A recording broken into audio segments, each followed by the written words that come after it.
Patriarcas e Profetas.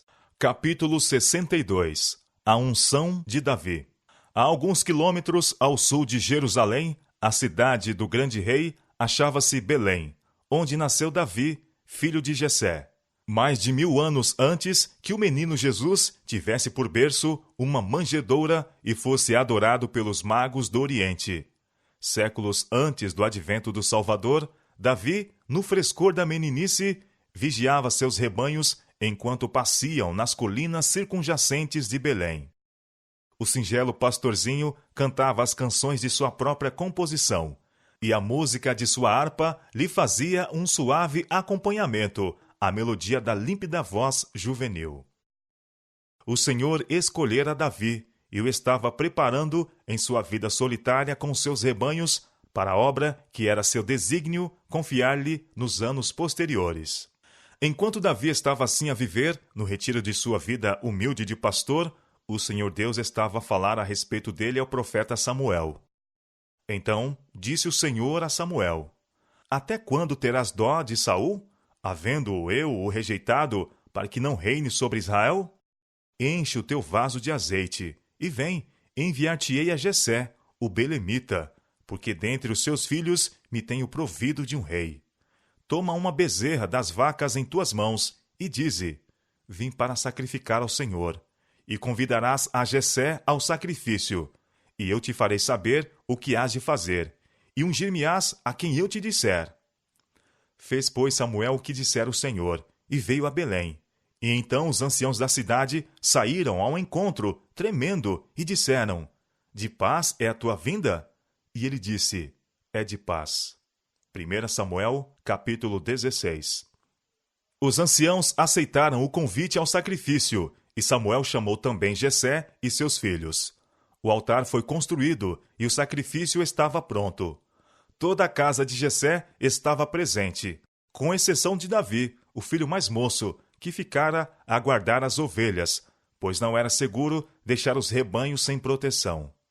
Quando terminou o sacrifício, e antes de participarem do banquete sacrificial, Samuel começou a sua inspeção profética dos filhos de Jessé, dotados de nobre aparência.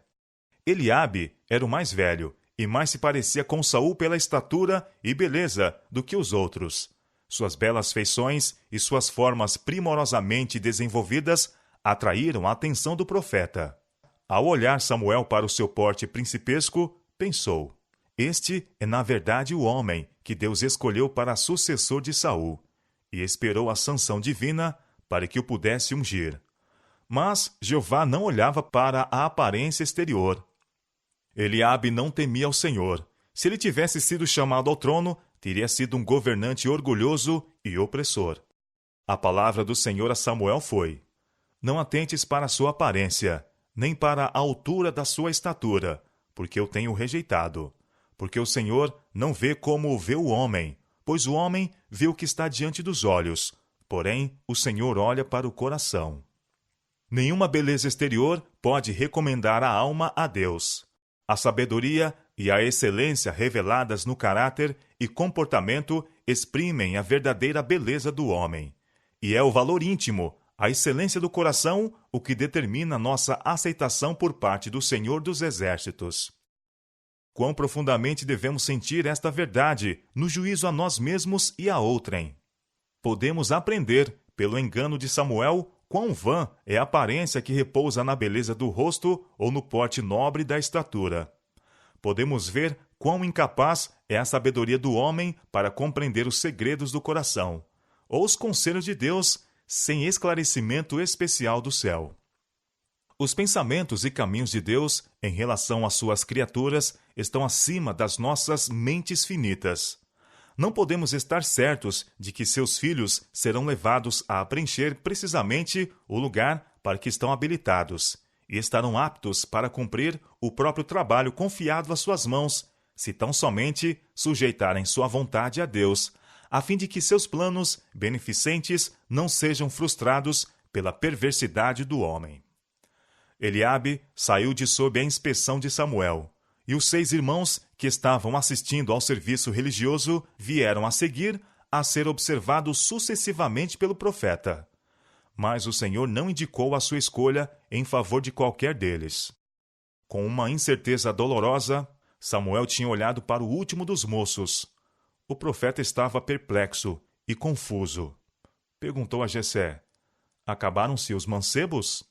O pai respondeu: ainda falta o menor, e eis que apacenta as ovelhas. Samuel determinou que ele fosse chamado, dizendo: não nos assentaremos em roda da mesa, até que ele venha aqui. O solitário pastor ficou sobressaltado com o inesperado chamado do mensageiro, que anunciou que o profeta viera a Belém e o mandara chamar. Com surpresa, perguntou por que o profeta e juiz de Israel desejava falar com ele. Mas, sem demora, obedeceu à chamada. E era ruivo e formoso de semblante e de boa presença.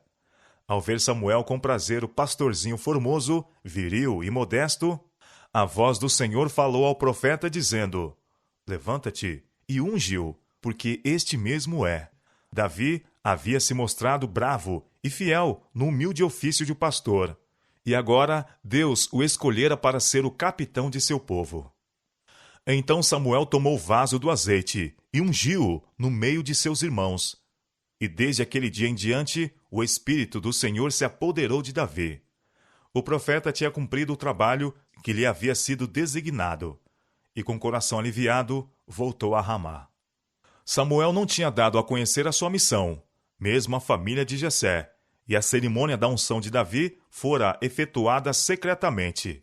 Foi aquilo uma indicação ao jovem acerca do alto destino que o aguardava, a fim de que, por entre todas as experiências variadas e perigos de seus anos vindouros, tal conhecimento pudesse inspirá-lo a ser fiel ao propósito de Deus que deveria ser cumprido por sua vida.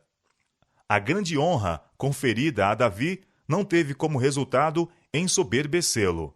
Apesar do elevado cargo que deveria ocupar, continuou silenciosamente com sua ocupação, contente com esperar o desenvolvimento dos planos do Senhor, no tempo e maneira que lhe aprovessem.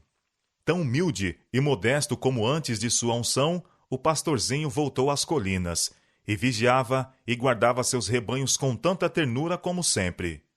Com nova inspiração, porém, compunha suas melodias e tocava em sua harpa. Diante dele se estendia uma paisagem de rica e variada beleza. As videiras, com seus cachos, resplandeciam à luz solar. As árvores da floresta, com sua verde folhagem, inclinavam-se com a brisa. Via o sol inundando os céus de luz, saindo como noivo de sua câmara e regozijando-se como um herói a percorrer o seu caminho. Havia os altivos cumes dos montes, dirigindo-se para os céus. A grande distância erguiam-se os áridos penhascos da muralha montanhosa de Moabe. Por cima de tudo, estendia-se o suave azul da abóbada dos céus. E além estava Deus. Ele não podia ver, mas suas obras estavam cheias de seu louvor. A luz do dia, dourando a floresta e a montanha, prados e ribeiros, elevava a mente a ver o Pai das luzes, o autor de toda a boa e perfeita dádiva. Revelações diárias do caráter e majestade de seu Criador enchiam o coração do jovem poeta, de adoração e regozijo. Na contemplação de Deus e suas obras, as faculdades do espírito e coração de Davi estavam a desenvolver-se e a fortalecer para a obra de sua vida posterior. Ele diariamente vinha ter uma comunhão mais íntima com Deus.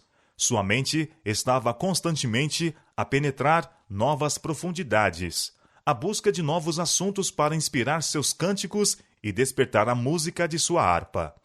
A pungente melodia de sua voz, derramada no ar, ecoava nas colinas como que em resposta ao regozijo do cântico dos anjos no céu. Quem pode medir os resultados daqueles anos de labuta e vaguear entre as solitárias colinas?